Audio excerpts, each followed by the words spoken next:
This is the cave pop-up diorama from Extreme Sets. I've actually had this for a bit. It showed up and I was super excited to get it, but my space down here was kind of a wreck.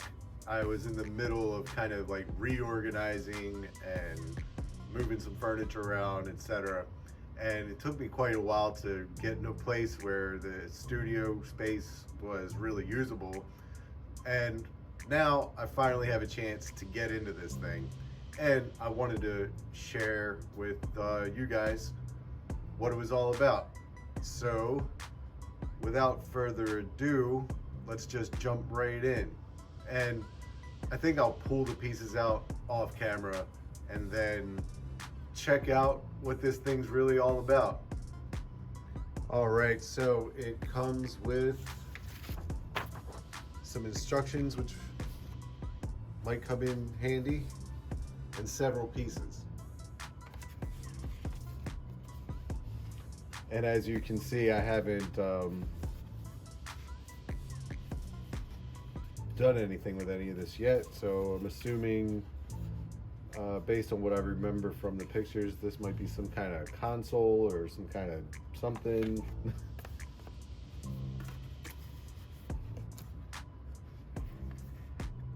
Another piece, another little piece. I think these all fold into elements to populate the little cave headquarters thing. Can't remember. It's been a while since I actually looked at the pictures of this. And then we have our walls.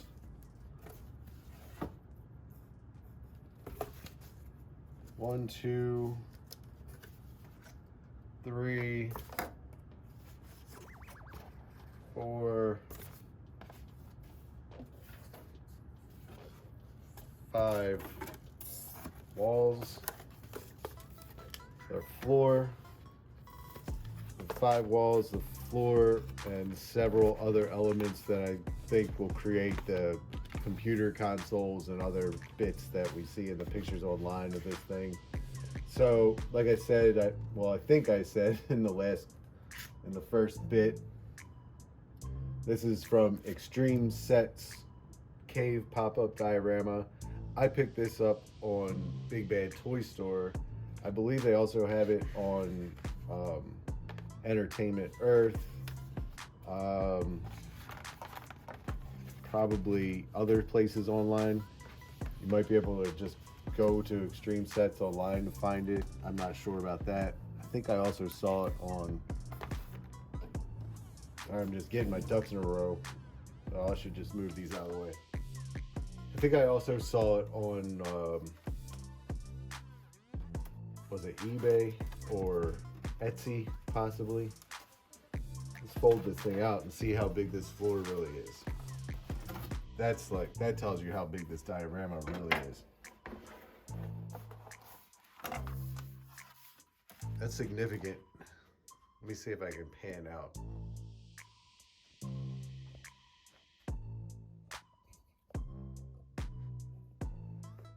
Okay, so there's some kind of crease right there in the floor. Let's use a figure to see some scale. Let's see, I have Leatherface back there, but let's use a typical like G.I. Joe classified. All right, we have this bat. That could be a problem.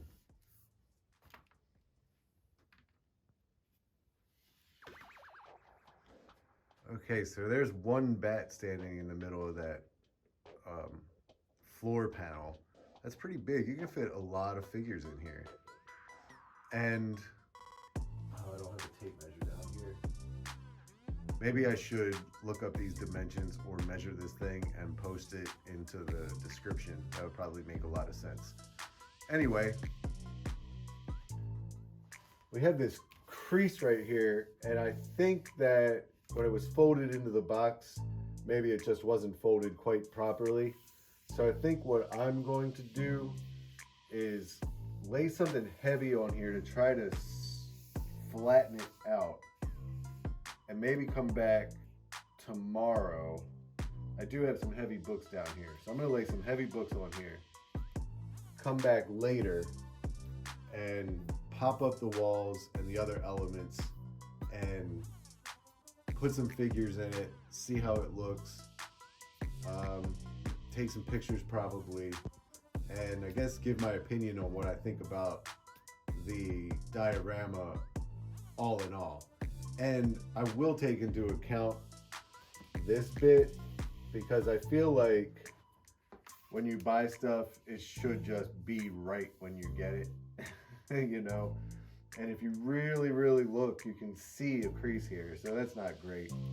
It's not that visible if it's pushed down, but, well, we'll see. I'm gonna lay some heavy books on here and see how much that helps or doesn't. And if it turns out that I did not solve that issue, by the time I post this video and I have a floor panel here with a big old crease down one side of it, and if any of you guys have any ideas, feel free to let me know. Okay, I'm gonna grab some books, I'm gonna end it here, and pick up later. Okay, here it is assembled.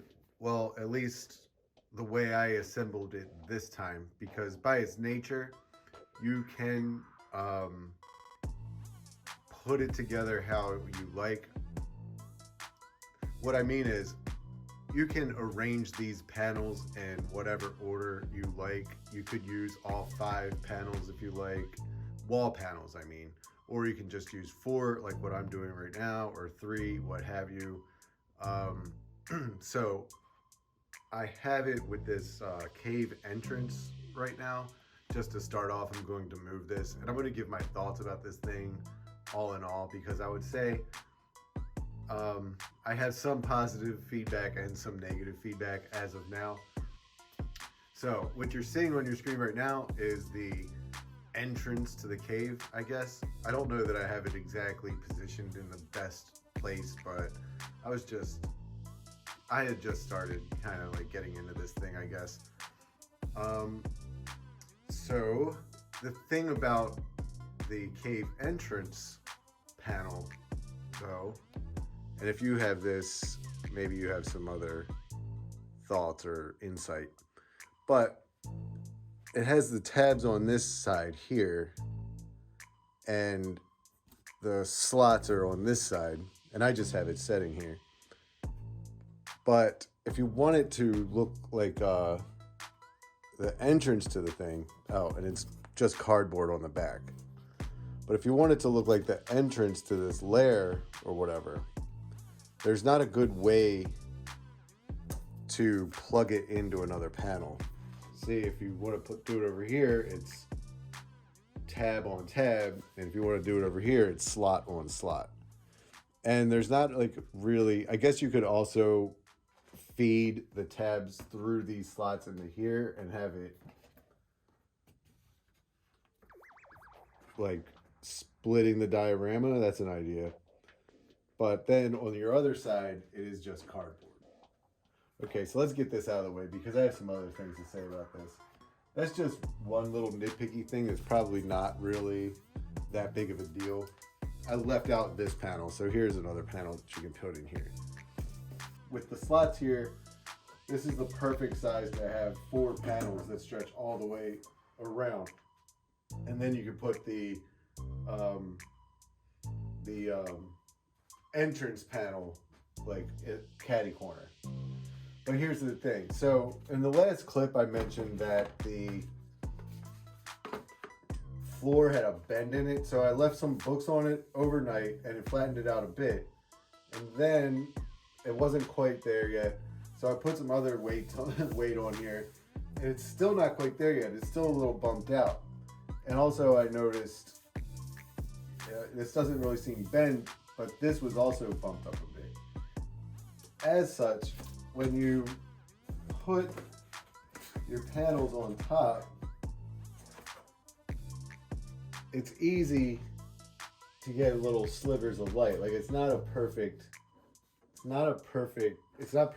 flush because, and I don't know, the way I'm standing, I can't see on the camera. I don't know if you can really see this or not, but you see these splits of light coming through. Because it's got these bends in it, it's hard to get the wall panels flush to the floor panels. Also, while we're talking about bent and kind of, weird things with the actual cardboard, so this does look pretty cool, but once I actually unfolded it, I noticed they're not quite straight. Like these pieces on the side are a little bent. It's not that big of a deal. And you're most likely going to be using this for taking pictures. So, when it comes to photographs, it really has a lot to do with your perspective and the way you're angling the camera, etc. So if you have a weird bit that you don't want to showcase, don't make it the focal point of your picture, really. Now here's another one. This one really kind of is going to be harder to kind of get around. But this is a little computer table that you fold together. These are separate pieces you fold into a triangle, insert into the bottom. However, and I tried it both ways. You have to fold this over to make kind of like a triangle and then peg these peg these tabs into these slots. But it leaves this cardboard piece, and it's kind of pretty noticeable. If you're looking at it straight on, it's just right up here. And I feel like the better design would have been to have the top piece fold over the back so it would be smooth. Now, the first time I put this together, I thought, wait, this looks odd. You can totally see this gap here with the cardboard in the back. Maybe I messed up. So I unfolded it, and then I thought, is there a way that it's actually supposed to fold so the top folds over so you don't have this gap? And that is not the way it works. This is the way it's supposed to go.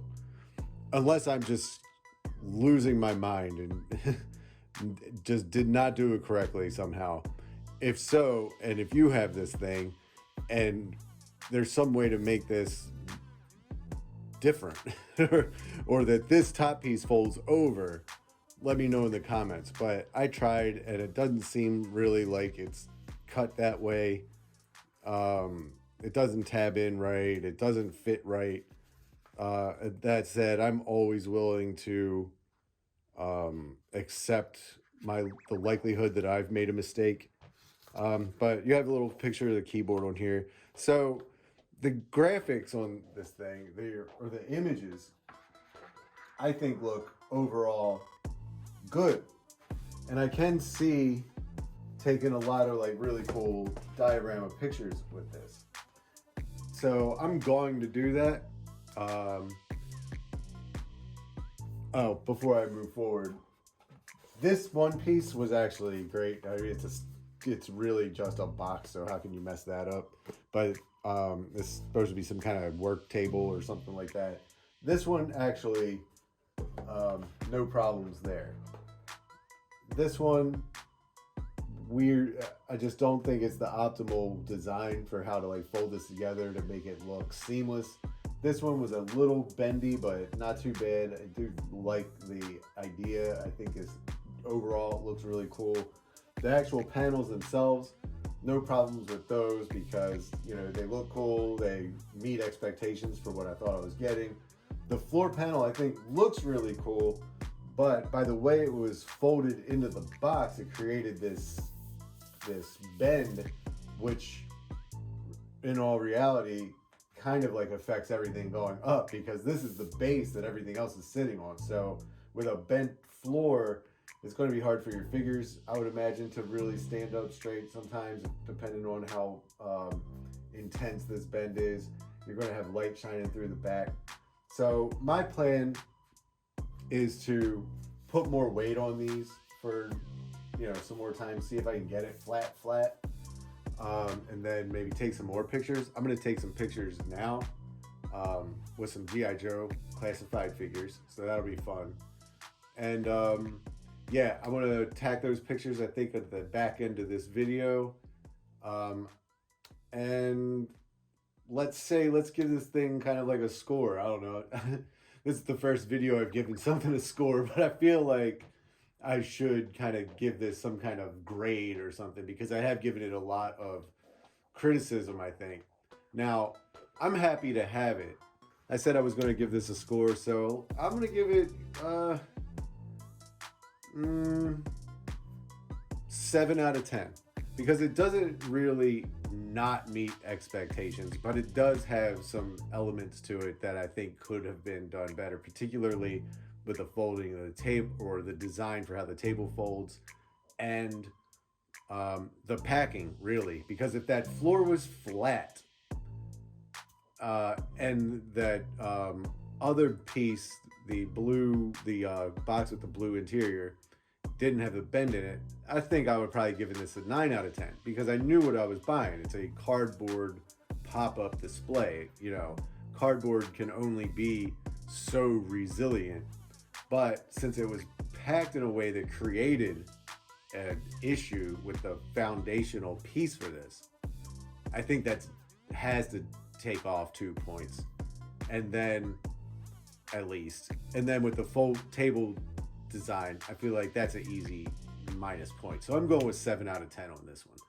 Okay, I'm going to cut this part here. I'm going a little bit long, and go ahead and take some photos.